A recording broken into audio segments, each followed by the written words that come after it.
A mother and daughter lived, if living it could be called, in a damp attic, reached by descending worn steps carved into the very earth. Light barely penetrated the small barred window. The single room served as their kitchen, bedroom, and living space. Ellen spent her days confined there, diligently working on her lace and embroidery, never leaving or seeing the sunlight, caring for her ailing mother and consoling her whenever she lamented their misfortune. These two noble women, once owners of estates, lands, and countless jewels, had now been reduced to such dire straits. To sleep by the light of a single lamp, they who had once been illuminated by pages holding candles in silver candelabras. The impoverished lady could not bear it, and when her daughter, with a calm voice of resignation, advised her to submit to divine will, her lips exhaled impatient murmurs and furious curses. As misfortunes often increase, one of the harshest winters arrived, and Ellen lost the work that provided their sustenance. Decent poverty turned into black misery, scarcity turned into hunger with hollow cheeks and yellow, long teeth. With bitter irony, her mother mocked Ellen, who naively believed she could secure bread through incessant labor and constant vigilance. "Such fine bread you'll have when you go blind. You'll end up begging with a dog. Ah, if only you weren't so foolish and such a bad daughter, with that figure, that face, and that cascade of golden hair down to your feet, you wouldn't let your mother faint from hunger." Hearing these insinuations, Ellen shuddered with shame and wanted to respond angrily, but remembering her mother had been fasting for many hours, she covered her face with her hands and broke into sobs. Suddenly, as if making a firm and sudden resolution, she stood up, wrapped herself in a dark woolen cloak, and stepped into the street, which she rarely trod, convinced that seclusion was the safeguard of virtue. Without hesitation, she headed towards a shop she had glimpsed, where she believed she could sell the only treasure she secretly prided herself on. The shop was owned by the cunning old woman Brasilda, a great mediator with hints of a sorceress. Keeping her face hidden, Ellen entered the dubious establishment.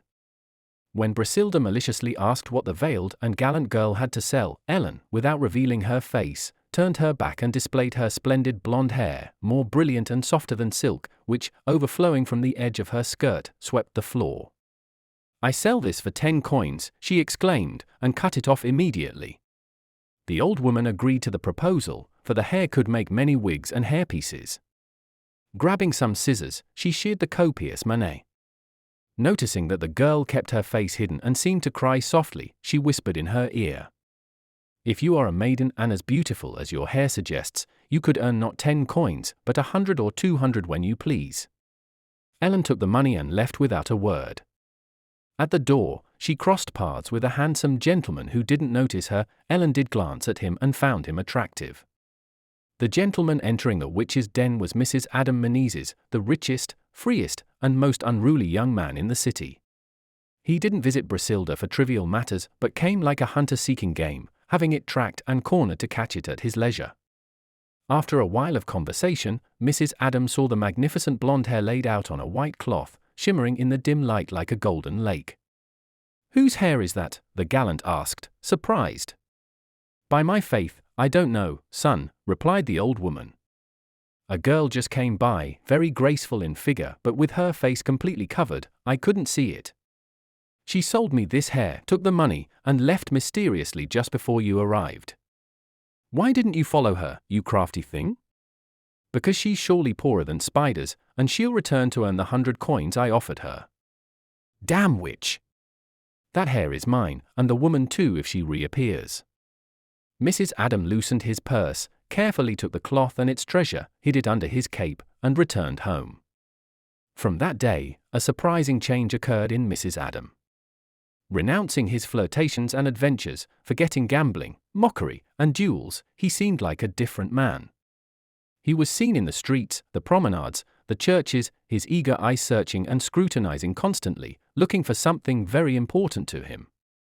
But by evening, he would retire, and in his honest and orderly life, the devout old men with their grave demeanor and large rosaries had nothing to reproach him for. Some even said the young man, touched by grace, was considering becoming a monk. They couldn't suspect that Mrs. Adam was blindly in love with the blonde hair. He had placed it reverently, tied with a silk ribbon, on a silver brocade cushion. He would spend long hours before it, either kissing it in an ideal ecstasy of devotion like a revered relic or squeezing it with the frenzy of a lover who wants to tear apart and bite what he adores. Mrs. Adam's imagination, exalted by the sight of that golden cascade, that manet in which Phoebus seemed to have left his playful rays trapped, and from which a vivid fragrance, a scent of youth and purity emanated, fantasized about the body to which such foliage belonged. He envisioned the long, flowing, perfumed hair falling in locks and waves over snow-white shoulders, over virginal forms of rose and nacre, or encircling, like a halo of a saintly image, a face with angelic expression, where the blue flowers of luminous eyes bloomed.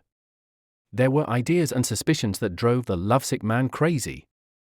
Who knew if the unfortunate beauty, after selling her hair to preserve her chastity, to preserve her life? Tormented by such thoughts, Mrs. Adam abhorred eating, consumed by rage and burning with strange jealousy.